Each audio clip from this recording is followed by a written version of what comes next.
Bulletin के आगाज में अहम खबर। इमरान खान के खिलाफ अलकादिर ट्रस्ट करप्शन केस की समाअत मुकम्मल, फैसला महफूज कर लिया गया। नैब की इमरान खान के 14 रोज के जिस्मानी रिमांड की इस्तदा। चेयरमैन PTI इस वक्त पब्लिक ऑफिस होल्डर नहीं, वकील इमरान खान की जानिब से ये दलाल दिए गए। ख्वाजा हारिस ने कहा कि जो ट्रस्टी होता है वो एक लीगल पर्सन होता है, वो पब्लिक ऑफिस होल्डर नहीं होता। इमरान खान ने कहा कि नैब कह रहा है कि हमने रिकॉर्ड इकट्ठा करना है, कौन सा रिकॉर्ड चाहिए जो मैं नहीं मान रहा। इमरान खान ने अदालत में बयान दिया कि जो भी पैसे आए थे काबीना की मंजूरी से आए, मुझे डर है मेरे साथ मकसूद चपड़ासी वाला काम ना हो। इसी बारे में मजीद तफसीलात जान लेते हैं। हमारे साथ मौजूद है नुमाइंदा दुनिया न्यूज़ हसीब मलिक। हसीब, आगाह कीजिएगा, ये महफूज फैसला कब तक सुनाया जाएगा? जी बिल्कुल, ये आज साबिक वज़ीर-ए-आज़म इमरान खान के ख़िलाफ़ दो मुख्तलिफ़ केसेस के अंदर समाअत हुई है और समाअत दोनों अदालतें आज पुलिस लाइन के अंदर मुंतकिल की गई थी एक दिन के लिए, जिसके ऊपर आज एहतसाब अदालत के जो जज हैं, जज मोहम्मद बशीर ने अलकादिर यूनिवर्सिटी ट्रस्ट के अंदर करप्शन से मुतालिक जो केस था उसके ऊपर समाअत की है। और साबिक वज़ीर-ए-आज़म इमरान खान अदालत के रूबरू पेश हुए थे और उनकी जो लीगल टीम थी वो भी अदालत। मलिक, आपने अपडेट किया। आगे बढ़ते हुए आपको बताएं कि तोशा खाना केस में इमरान खान पर फर्द जुर्म आयद कर दी गई है। ये अहम खबर है जिससे आपको अपडेट कर रहे हैं। तोशा खाना केस में चेयरमैन तहरीक इंसाफ इमरान खान पर फर्द जुर्म आयद कर दी गई। फर्द जुर्म आयद करने की कार्रवाई इससे पहले कई बार डिले हुई क्योंकि चेयरमैन तहरीक इंसाफ इमरान खान अदालत में पेश नहीं हो रहे थे। अदालत ने बारहा कहा कि आप अपनी हाजिरी को यकीनी बनाएं, उसी दिन फर्द जुर्म आयद की जाएगी, लेकिन चेयरमैन तहरीक इंसाफ की जानिब से हाजिरी यकीनी नहीं बनाई जा रही थी। अब बड़ी खबर है, चूंकि चेयरमैन तहरीक इंसाफ इमरान खान हिरासत में हैं और आज उन्हें तोशाखाना केस में भी पेश किया गया और अब उन पर फर्द जुर्म आयद कर दी गई है। ये बड़ी खबर है। तोशाखाना केस में चेयरमैन तहरीक इंसाफ इमरान खान पर फर्द जुर्म आयद कर दी गई। फर्द जुर्म आयद होने के बाद अब कार्रवाई आगे बढ़ेगी और सेहत जुर्म से अगर इनकार किया जाता है तो मामला किस तरह आगे बढ़ेगा जान लेते हैं। हमारे साथ मौजूद होंगे ब्यूरो चीफ इस्लामाबाद अदील बड़ाइच। अदील, बताइएगा, बिलाखिर फर्द जुर्म आयद हो गई है, अब किस तरह से ये मामला आगे बढ़ेगा? देखें, आज की जो समाअत जिसमें तवक्को थी कि फर्द जुर्म आयद कर दी जाएगी, लेकिन उसमें इमरान खान के पास मार्जिन नहीं था इसको अवॉइड करने का, लेकिन उनकी जानिब से बिल आखिर इस कार्रवाई का बॉयकॉट किया गया। उनकी जो वकला की टीम है उनकी जानिब से ये कहा गया कि ये केस किसी और जज साहब को जो है वो मुंतकिल किया जाए, ये किसी और जज साहब के सामने लगाया जाए, जिसको मुस्तरद कर दिया गया। किसी और जज साहब को केस मुंतकिल करने की इस्तदा को जो जज हैं हुमायूं दिलावर उनकी जानिब से मुस्तरद कर दिया गया। फर्द जुर्म की जो तरीकाकार होता है, फर्द जुर्म पढ़ के सुनाई जाती है, मुल्जिम कटहरे में होता है, लेकिन उसके बाद फिर वो जो फर्द जुर्म पढ़ के सुनाई जाती है उस पर दस्तखत भी करवाए जाते हैं, लेकिन जो लीगल टीम है इमरान खान की वो कमरा अदालत से दस्तखत किए बगैर ही बाहर चली गई। लेकिन चूंकि जज साहब ने ये फैसला कर लिया और एक्यूज का कटहरे में खड़ा होना, सामने होना, उसको पढ़कर सुनाया जाना जरूरी होता है, तो उनकी लीगल टीम ने बॉयकॉट जरूर किया है। लेकिन इमरान खान चूंकि कमरा अदालत में मौजूद हैं और फर्द जुर्म की कार्रवाई आगे बढ़ाने का फैसला किया गया, तो तोशा खाना केस का ये बहुत ही अहम मरहला है जिसमें फर्द जुर्म को गुज़िश्ता कई हफ्तों से इल्तवा का शिकार किया जा रहा था और इसमें मुख्तलिफ हिकमत अमली जो है वो बनाई गई थी। इसमें कभी फर्द जुर्म की स्टेज को चैलेंज किया जाता था, कभी इस केस को नाकाबिले समाअत करार देने के हवाले से दरख्वास्त दायर की जाती थी। इससे पहले ये केस जब जो एडिशनल सेशन जज जफर इकबाल है उनकी अदालत में चल रहा था, शुरू में इस केस में तेजी देखने में आई और फर्द जुर्म की स्टेज तक जब मामला पहुंचा तो उसके बाद जब से ख्वाजा हारिस को एंगेज किया इमरान खान ने, उसके बाद से ये स्टेज नहीं आई। तो आज जब तमाम फोरम जो हैं वो एग्जॉस्ट हो गए, तमाम फोरम जो हैं वो खत्म हो गए और इस्लामाबाद हाई कोर्ट में जो दरख्वास्त दायर की थी वो दरख्वास्त भी समाअत के लिए मुकर्रर ना हुई, जिसमें ये तवक्को कर रहे थे कि समाअत के लिए मुकर्रर हो जाए तो वहां से कुछ स्टे आ जाए। तो ऐसी सूरत में वो दरख्वास्त समाअत के लिए मुकर्रर ना होने के बायस आज की अदालती प्रोसीडिंग जो है उसे नहीं रोका जा सकता था। तो अहम एक क्रिटिकल स्टेज में केस दाखिल हो गया है और इस केस स्टेज पे केस दाखिल होने का मतलब ये है कि अब इस केस को मंतकी अंजाम तक पहुंचने में ज्यादा वक्त नहीं लगेगा, क्योंकि इस केस में फर्द जुर्म आयद हो चुकी है, अब मंतकी अंजाम तक पहुंचने में ज्यादा वक्त नहीं लगेगा। बहुत शुक्रिया आदिल, आपने अपडेट किया। बराह रास्त आपको इस्लामाबाद ले चलते हैं। साबिक वफाकी वजीर फैसल वाफ्दा मीडिया से गुफ्तगू कर रहे हैं। मैंने अपने घर में रखा, मेरा कोई पॉलिटिकल इंटरेस्ट नहीं था। पीटीआई के वो लोग थे, अगर मेरे दिल में कोई वैनम होता या मेरे दिल में कोई पाकिस्तान के लिए कोई चीज़ खिलाफ होती या मुझे अपना स्कोर सेटल करना होता, मैं पकड़वा देता। मैंने शायद सही काम किया, मैंने गलत काम किया, लेकिन मैंने पाकिस्तान के लिए जो बेहतर समझा उस टाइम पे मैंने अपने घर के दरवाजे खोले। उसमें से 2 बंदे 11 में से वो थे जिनसे मेरी पूरी पार्टी के अंदर मुखालफत रही। मुखालफत के बाद भी मैंने मुखालफत पीछे रखी, और आज जब सुबह वो अपनी अपनी जगहों पर डिस्बर्स हुए और खैरियत से अपनी अपनी जगहों तक पहुंच गए, तो मैंने एक जिम्मेदारी अपनी पूरी की। मेरी आप लोगों से फिर गुजारिश है कि प्लीज़ कल जो काम हुआ सोशल मीडिया पे, जो मैं बातें सुन रहा हूँ व्हाट्सएप ग्रुप में कि इमरान खान साहब को खुदा न खास्ता किसी ने कुछ कर दिया है या कोई ज़ाती की है या कोई हाथ उठाया है या उनकी सेहत को कोई ख़राबी है, ये प्रोपागेंडा इंस्टिगेट किया जा रहा है, जज्बात को उभारने के लिए किया जा रहा है ताकि हम दंगे फसाद की नज़र हो जाएं और अपने ही घर को अपने ही हाथ से आग लगा दें। फिर मैंने एक व्हाट्सएप ग्रुप के अंदर देखा कि जी किसी ने कहा कि हमने रिट को चैलेंज कर दिया है। मैं किसी पार्टी के या किसी वर्कर की बात नहीं करूँगा, मैं जनरलाइज बात करूँगा। और हमने कोर कमांडर हाउस लाहौर में ये किया और आपकी नाकों से लकीरें खिंचवा दी। नहीं, मेरा अपना ख्याल ये है कि जो भी उस जगह के कोर कमांडर साहब हैं, उन्होंने एक बड़ी बुर्दबारी का काम किया। अगर वो अपने ही बच्चों के ख़िलाफ़ कोई ऑर्डर देते तो कौम उन्हें माफ़ नहीं करती। उन्होंने उन बच्चों को अपनी औलाद समझ के गम और गुस्से को निकालने दिया और अपनी अना का मसला नहीं बनाया। ये साबित करता है कि हमें बुर्दबार होना पड़ता है। ऑर्डर पे गोली चलाना, डंडे चलाना बहुत आसान काम है, ठीक है जी, लेकिन ऑर्डर को रिस्पॉन्सिबिलिटी के साथ रिट्रीव करना और एक बड़े क्लैश को और एक बड़े मुतज़ाज़े को, एक बड़ी तबाही को रोकना अक्लमंदी है। अगर आप समझते हैं कि मैं भी अगर किसी बड़ी तबाही से रोकने के लिए 2 कदम पीछे हट रहा हूँ तो ये मेरी कमज़ोरी नहीं है, मेरी ताकत है।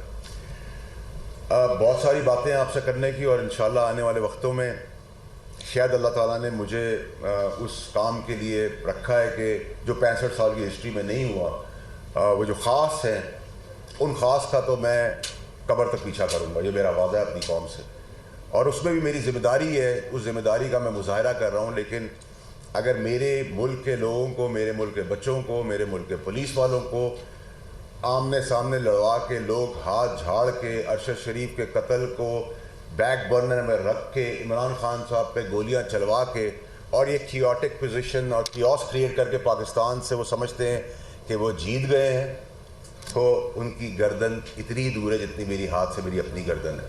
और वो आने वाले वक्तों में आपको इंशाल्लाह पता चलेगा। बाय एंड लार्ज तो सबको पता है, लेकिन क्योंकि उसमें एक तसलसल है उन सारी चीज़ों का कि कौम जानेगी और पहचानेगी, मैं आप लोगों से फिर गुजारिश करता हूँ एज अ पाकिस्तानी कि देखें अपनी प्रोटेस्ट को, अपने एहतजाज को आइनी तौर पे पुरअमन रखें। आपकी जान, आपका माल हमारे लिए इम्पॉर्टेंट है। किसी का बच्चे का सर फटेगा, उसके माँ बाप जिस कर्ब से गुजरेंगे वो हम नहीं एहसास कर सकते। जब हमारे साथ होता है तो हम एहसास कर सकते हैं। मेरी वालदा की जब डेथ हुई उसकी अफसोस लोगों को ज़रूर होगा, लेकिन उस तकलीफ़ से कोई नहीं गुजरा होगा जिस तकलीफ़ से आज मैं गुज़र रहा हूँ या गुज़रा हूँ। और मैं ये याद करता रहा हमेशा कि माँ और बाप एक ऐसी अल्लाह ताला ने चीज़ इंसान को दी है जो आपको बहुत सारे गुस्से, गम और गुस्से को काबू कर लेती है, प्यार से लिपटा लेती है। मुल्क भी हमारी माँ है। मेरे जितने भी साथी हैं जो प्रोटेस्ट कर रहे हैं वो पुरअमन तौर पे अपना प्रोटेस्ट करें, आइनी और कानूनी तौर पे उनका हक़ है। और इमरान खान साहब के साथ ये जो प्रोपागेंडा कैंपेन, वॉइस नोट चल रहे हैं कि ये हो गया, कुछ भी नहीं हुआ, ना होगा इंशाल्लाह उनके साथ। और इमरान खान साहब कोई बैरून मुल्क के आदमी नहीं है, हमारे मुल्क के एक लीडर है, एक स्टैचर के लीडर हैं, और उनके साथ लोग प्यार करते हैं। और कुछ लोग दूसरी पार्टी के को नापसंद करने की वजह से भी उनको बहुत ज़्यादा प्यार करते हैं। तो मैं अभी बाय एंड लार्ज किसी पॉलिटिक्स का हिस्सा ना डिस्कस करना चाहता हूँ, ना बनना चाहता हूँ, ना बोलना चाहता हूँ। लेकिन जो बात है मेनली वो आज का जो फोकस है वो ये कि अगर पाकिस्तान के लिए और पाकिस्तान के लिए मेरी कोई औकात तो नहीं है, लेकिन जो जितनी भी मेरी अल्लाह ताला ने साख दी हुई है उसके लिए मुझे जुडिशरी के पास जाना पड़े, मुझे नापसंद होते हुए प्राइम मिनिस्टर पाकिस्तान के जाना पड़े, मुझे इस्टेब्लिशमेंट का दरवाज़ा खटखटाना पड़े, मुझे CMs के पास जाना पड़े, मुझे अपने भाई वकलास के पास जाना पड़े, मुझे कहीं भी जाना पड़ेगा, मैं अपनी कोशिश A to Z पूरी करूँगा, अपनी जिम्मेदारी करूँगा। वो अंग्रेज़ी में कहावत है, do the best and leave the rest. जो मैं कर सकता हूँ, जितनी भी मेरी साख्त है, जितनी भी मेरी ताकत है, जितनी भी मेरी सोच है, जितनी भी मेरी पहुँच है, चाहे वो इस दरवाजे के बाहर तक ही क्यों ना हो, मैं वो सारी एग्जॉस्ट करूँगा और अल्लाह के आगे उसको छोड़ दूँगा कि उसके बाद अल्लाह मियाँ उसमें ताकत दे दे, उसमें दे दे और अपना रहम कर दे हमारे मुल्क के अंदर। जो आग और नुकसानात अमलात को हो रहा है, जो चीज़ें जलाई जा रही हैं वो किसी पराए मुल्क की नहीं है। वैसे हमें बड़ी किल्लत और कमी है चीज़ों की, उस पर नुकसान पहुँचाकर आप अपने ही घर को आग लगा रहे हैं। अगर यहाँ मैं सोफ़े को तोड़ दूँ या इस माइक को तोड़ दूँ तो वो अगले दिन दूसरा माइक ले आएंगे, ठीक है ना। इस माइक में कोई ऐसी जान है कि जिसके तोड़ने से कोई चीज़ का फ़ैसला बदल जाएगा या कोई चीज़ का फ़ैसला नहीं बदलेगा।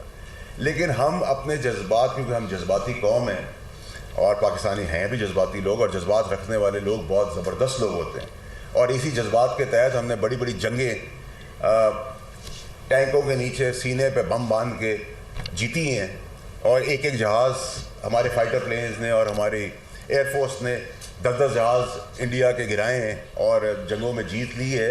वो ऐसे नहीं ली, वो जज्बात की वजह से लिए, क्योंकि हमारे जज्बात कनेक्टेड हैं अल्लाह ताला के साथ, और अल्लाह ताला जिसको जज्बाती बनाता है और जज्बाती ना होना एक जानवर की सिफ्त दिखाता है। तो मेरी आपसे आखिर में एक गुजारिश है सवाल जवाब से पहले कि जितने मेरे PTI के दोस्त हैं उसमें देखें इमरान खान साहब के साथ उनकी लीडरशिप, उनकी बरतानिया की नेशनल क्राइम एजेंसी ने यह ऐलान किया कि उन्होंने एक पाकिस्तानी निजी बिजनेसमैन के 19 करोड़ पाउंड, जो आज के एक्सचेंज रेट के मुताबिक कुछ 60 अरब रुपए बनते हैं, वो उन्होंने पकड़े हैं, और वो तफ्तीश के बाद इस नतीजे पर पहुंचे हैं कि ये चोरी का पैसा है, ये लूट का पैसा है। तो लिहाजा बरतानवी कानून के मुताबिक ये जो चोरी का पैसा था, इसे पाकिस्तान की हुकूमत को पाकिस्तान के अवाम की अमानत के तौर पर वापस किया जाना था। लेकिन जब यह हुआ तो एक बहुत बड़ी मिली भगत हुई इसी फाशिस्ट गवर्नमेंट की तरफ से, और काबीना में एक बंद लिफाफा बगैर किसी काबीना के रुकन को दिखाए और पढ़ाए काबीना ने अंधी मंजूरी दी, और फिर हमें यह बताया गया कि वो जो पैसे थे जो नेशनल क्राइम एजेंसी ने पाकिस्तान के अवाम की अमानत 60 अरब रुपए पकड़े थे, वो किसी तरह सुप्रीम कोर्ट के अकाउंट में चले गए उसी निजी बिजनेसमैन के नाम पर जिसको सुप्रीम कोर्ट ने 460 अरब रुपए का जुर्माना किया था। तो ये जो पाकिस्तान के अवाम की 60 अरब की चोरी है, इस पे एक पूरा अलहदा केस बनता है इमरान खान पर। लेकिन यहां जो करप्ट प्रैक्टिस हुई वो ये थी कि उस सौदे के नतीजे में 2 दिसंबर को काबीना ने फैसला किया, ठीक 24 दिन बाद एक या 2 जगहों के, बाकी तमाम जगहों पे हालात बिल्कुल ठीक हैं, और जहां पे इस वक्त कुछ पुलिस पे पत्थर फेंके जा रहे हैं या पेट्रोल बम या किसी दरख्तों को या ग्रीन बेल्ट को आग लगाई जा रही है, वहाँ पे कुछ लोग मौजूद हैं जिसके लिए पुलिस अपना काम कर रही है ताकि उनको डिस्पर्स कर सके। जहाँ तक ताल्लुक़ है आप सब लोगों की एक्सेस का, आप सारे मौजूद हैं और बाकी भी तमाम उस चूँकि मेन हाईवे पे अगर ऐसी कोई चीज़ होती है तो कई जगहों पे हमने ये भी देखा है कि लोगों ने, जो मुजाहिरीन ने प्राइवेट गाड़ियों को रोका है, रोक के उनको ज़दोकोब करके उनको वापस जाने पे भी मजबूर किया है, जिसमें बच्चे भी थे, औरतें भी थे। ये कोई मुनासिब तरीक़ाकार नहीं है कि अगर आप इस तरह के काम करें जिससे अमन आमा में कोई नक्स पैदा हो। तो मेरी तमाम लोगों से गुजारिश है कि जो आपका पुरअमन एहतजाज का हक़ है वो ज़रूर इस्तेमाल करें, लेकिन किसी सरकारी, गैर सरकारी, निजी प्रॉपर्टी या किसी ऐसी अमलाक को नुकसान मत पहुँचाएँ जो कि मेरी आपकी तमाम सोसाइटी की मलकियत है और मेरे और आपके टैक्स के पैसों से बनी है। और हम पूरी कोशिश कर रहे हैं कि हम तमाम लोगों के लिए आसानी पैदा कर सकें। इमरान खान के वकील की जानिब से ये शिकायत की गई है कि उनको कमरा फराहम नहीं किया, गंदा बुनियादी सहूलियात जो है वो नहीं मुहैया की गई। इस वाले से आप क्या कहेंगे?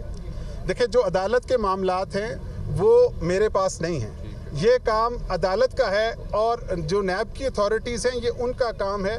हमारा काम उनको फैसिलिटेट करना है और हम अपने कानूनी मैंडेट के अंदर रहते हुए पूरी कोशिश कर रहे हैं कि इस कानूनी अमल में उनकी मदद की जाए और उसके साथ साथ जो उसकी वजह से दूसरे जो ये लॉ एंड ऑर्डर के मसाइल पैदा हो रहे हैं, काफ़ी लोग जो फ़्लाइट्स की वजह से फंस सकते हैं, क्योंकि मेन आर्टरी जो है वो हमारे लिए एक बड़ी मेन ज़रूरत होती है कि तमाम लोगों का, मरीज़ों का, डिप्लोमेट्स का, सबका आने जाने का राब्ता एयरपोर्ट से और दूसरे सरकारी जो आमदोरफ्त है वो मुतासर ना हो। सर ये बता दें जो मुकदमात हुए हैं एहतजाज पर, उसमें किसी पर दहशतगर्दी की मुकदमात भी बनाई गई हैं मुकदमात में? देखिए, जो मुकदमात किए जाते हैं वो जुर्म की नौइयत के मुताबिक होते हैं और फिर जो भी चीज़ें होंगी वो आप सबके सामने होंगी और आपसे शेयर कर लेंगी। आप क्या पूछना चाहते हैं?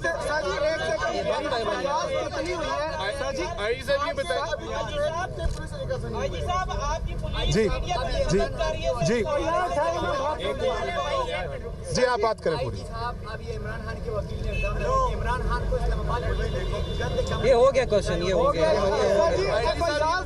आपका कितने लोग गिरफ्तार हुए? FIR जो है, देखिए जो सारा रिकॉर्ड जो है वो हम पूरा आपको मुहैया कर देंगे कल से, जितनी भी FIRs हुई हैं, क्योंकि हम बाकी इंतजामात में हैं। और जहां तक एक बात मैं आप सबको वाज़ेह कर देना चाहता हूं, झूठ की, प्रोपेगेंडा की उम्र बहुत कम होती है। आज के दौर में इस वक्त जितने कैमराज यहाँ पे मुझे देख रहे हैं और जितने लोग मुझे सुन रहे हैं, ये तमाम झूठी बातें हैं कि किसी को टॉर्चर किया जा रहा है। ह्यूमन राइट्स के बारे में हम सब जानते हैं कि किसी के साथ ऐसी कोई ज्यादती करने का ना पुलिस सोच सकती है ना करती है। ये इल्ज़ामात के कभी कोई कहे कि जर्नलिस्ट को टॉर्चर किया है, उनको आने नहीं दिया गया या कोई ऐसी चीज़, अब आप बोलेंगे तो लिहाजा उसमें मेरी बात यह है कि जो होता है, तो लिहाजा एसी साहब ने खुद डायरेक्शन दिया कि इनको भी गिरफ्तार करें। जो ऐसी किसी किस्म के कोई पुलिस की तरफ से किसी को नहीं है। किसी जगह पे अगर कोई वाक़या होगा तो हम उसको देख लेंगे। आखिरी 3 सवाल बता। हमारे 7 लोग जख्मी हो चुके हैं। आपके सवाल का जवाब ये कि ताहाल हमें इस्लामाबाद में फ़ौज के तलब करने की ज़रूरत नहीं है, क्योंकि FC और पुलिस काम कर रही है। अगर ज़रूरत पैदा होगी तो हम ज़रूर उनको दरख्वास्त करेंगे। पाकिस्तान का अमन, इस्लामाबाद का अमन, आपका अमन, हम सब का मकसद सिर्फ एक है और हम कोशिश करेंगे उसे पूरा करें। जी साहब, एक चीज बताएं, मीडिया को सवाल हो गए। मीडिया को आज इजाजत क्यों नहीं देगी? क्या आज खास मीडिया से ही तो बात कर रहा हूँ। अगर मीडिया को इजाजत नहीं थी तो मैं मुखातब किससे हूँ? और बाय द वे, मैंने किसी एक जगह पे भी सबसे ज्यादा कैमरे अगर कहीं देखें तो आज देखें। अदालत के अंदर की बात करें यार, एक सेकंड अदालत का आखिरी सवाल ये पूछा सर। लास्ट क्वेश्चन ये है कि इजराइल का ये कहना है कि जिस तरह से मौजूदा हुकूमत और आपके बारे में तसर पाया जाता है कि आप नून लीग के सपोर्टर, एक तसर है जो वहाँ में कि जिस तरह से कारकुनान के ऊपर PTI के लोग घरों में बैठने पे पर्चे हो जाते हैं और आपको सेफ साइड की इंतहानी करवाई गई है कि आपको बैरून मुल्क भी भिजवा दिया जाएगा, अरेस्ट नहीं होंगे, तो आप क्या रिटायरमेंट के बाद भी यहीं पे रहेंगे या क्या इरादा है आपका? मेरी रिटायरमेंट को 9 साल रहते हैं अल्हम्दुलिल्लाह। हम रियासत पाकिस्तान के मुलाजिम हैं और उसके लोगों की इज्जत, जान और माल की हिफाजत हमारा काम है। इसी का हम हल्फ उठाते हैं और उसी पे पूरा करते हैं। आज इस्लामाबाद मीडिया से गुफ्तगू कर रहे थे। उनका कहना था कि इस्लामाबाद में एफसी और पुलिस काम कर रही है, यहाँ फौज तलब करने की अभी ज़रूरत पेश नहीं आई। हमारे 7 अफराद जख्मी हुए हैं। उन्होंने कहा कि पुरअमन एहतजाज का हक शहरी ज़रूर इस्तेमाल करें। हम यहाँ आप सबके लिए आसानियाँ पैदा करने के लिए मौजूद हैं। तहरीक इंसाफ के रहनुमा असद उमर इस्लामाबाद से गिरफ्तार। असद उमर को इंसदादे दहशतगर्दी स्क्वाड ने गिरफ्तार किया। इस्लामाबाद हाई कोर्ट ने फवाद चौधरी की गिरफ्तारी से रोक दिया। तहरीक इंसाफ के रहनुमा असद उमर इस्लामाबाद से गिरफ्तार। असद उमर को इंसदादे दहशतगर्दी स्क्वाड ने गिरफ्तार किया। इस्लामाबाद हाई कोर्ट ने फवाद चौधरी की गिरफ्तारी से बहरहाल पुलिस को रोक दिया है। आपको बताएं कि तहरीक इंसाफ के सीनियर रहनुमा सेक्रेटरी जनरल असद उमर इस्लामाबाद से गिरफ्तार कर लिए गए। असद उमर को इंसदादे दहशतगर्दी स्क्वाड ने इस्लामाबाद हाई कोर्ट से गिरफ्तार किया। और इसके साथ साथ एक और अहम खबर, एक और अहम डेवलपमेंट, इस्लामाबाद हाई कोर्ट ने फवाद चौधरी की गिरफ्तारी से रोक दिया है और तहरीक इंसाफ के सीनियर रहनुमा असद उमर इस्लामाबाद से गिरफ्तार कर लिए गए हैं। अपडेट कर रहे थे आमिर, आपका शुक्रिया। इमरान खान की गिरफ्तारी के खिलाफ सुप्रीम कोर्ट में दायर दरख्वास्त पर एतराज़ात आयद। सुप्रीम कोर्ट रजिस्ट्रार ऑफिस ने दरख्वास्त एतराज़ आयद करके वापस कर दी। इमरान खान हाई कोर्ट के फैसले के खिलाफ इंटर कोर्ट अपील दायर कर सकते थे, ये एतराज़ आयद किया गया है। आमिर सईद अब्बासी हमारे साथ मौजूद है। आमिर, क्या एतराज़ात आयद किए गए हैं?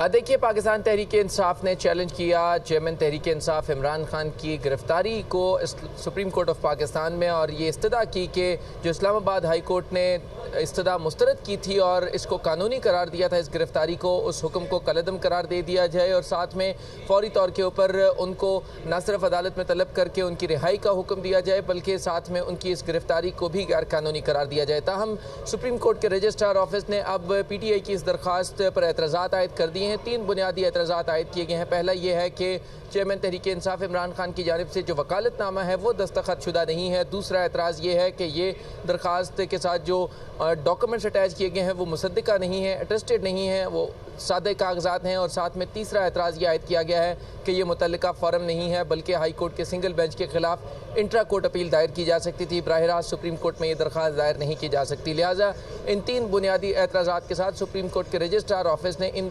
तीनों एतराज़ात के साथ इस दरख्वास्त को वापस कर दिया है जिसमें इमरान खान की गिरफ्तारी को चैलेंज किया गया था और ये इस्तदा की गई थी कि चेयरमैन तहरीक इंसाफ इमरान खान को फौरी तौर पर रिहा करने का हुक्म दिया जाए, उनकी गिरफ्तारी गैर कानूनी है। ये पाकिस्तान तहरीक इंसाफ ने दरख्वास्त दायर की थी, लेकिन अब इस दरख्वास्त को एतराज़ात लगाकर वापस कर दिया गया है और ये कहा गया है कि जब तक ये एतराज़ात दूर नहीं होते इस एप्लीकेशन को नंबर अलॉट नहीं किया जा सकता और ना ही ये समाअत के लिए मुकर्रर की जा सकती है। लिहाजा PTI की लीगल टीम एतराज़ात दूर करने की कोशिश कर रही है, लेकिन फ़िलहाल रजिस्ट्रार ऑफिस ने एतराज़ात लगाकर दरख्वास्त वापस कर दी है और ये कहा है कि जब तक ये एतराज़ात दूर नहीं होते तब तक इस दरख्वास्त पर सुप्रीम कोर्ट ऑफ पाकिस्तान समाअत नहीं कर सकती। लिहाजा पाकिस्तान तहरीक इंसाफ के जो चेयरमैन हैं इमरान खान, उनकी गिरफ्तारी को चैलेंज किया गया और ये इस्तदा की गई थी इस दरख्वास्त में कि उनको फौरी तौर के ऊपर रिहा कर दिया जाए, उनकी गिरफ्तारी गैर कानूनी है और जो इस्लामाबाद हाई कोर्ट ने हुक्म दिया है उसको भी कलअदम करार दे दिया जाए, क्योंकि इस्लामाबाद हाई कोर्ट से भी ये इस्तदा की गई थी कि इमरान खान की गिरफ्तारी गैर कानूनी है। तहम इस्लामाबाद हाई कोर्ट ने इतफाक़ नहीं किया था और ये कहा था कि ये गिरफ्तारी कानून के मुताबिक है। लिहाजा अब सुप्रीम कोर्ट ऑफ पाकिस्तान में ये मुकदमा समाअत के लिए मुकर्रर नहीं हो सका क्योंकि सुप्रीम कोर्ट के रजिस्ट्रार ऑफिस ने इस पर 3 एतराज़ात आयद किए हैं और इन तीनों एतराज़ात के साथ ये दरख्वास्त वापस कर दी गई है और ये कहा गया है PTI की लीगल टीम को कि वो जल्द से जल्द इन एतराज़ात को दूर करें। उसके बाद फैसला होगा कि दरख्वास्त कब समाअत के लिए मुकर्रर होनी है, लेकिन अब लगता है कि आज की तारीख में ये दरख्वास्त पर एतराज़ात दूर नहीं हो सकते क्योंकि PTI की लीगल टीम अब मुकर्रर वक्त में इन एतराज़ात को दूर नहीं कर सकी और अब कल इस हवाले से फैसला होगा। आपका बहुत शुक्रिया।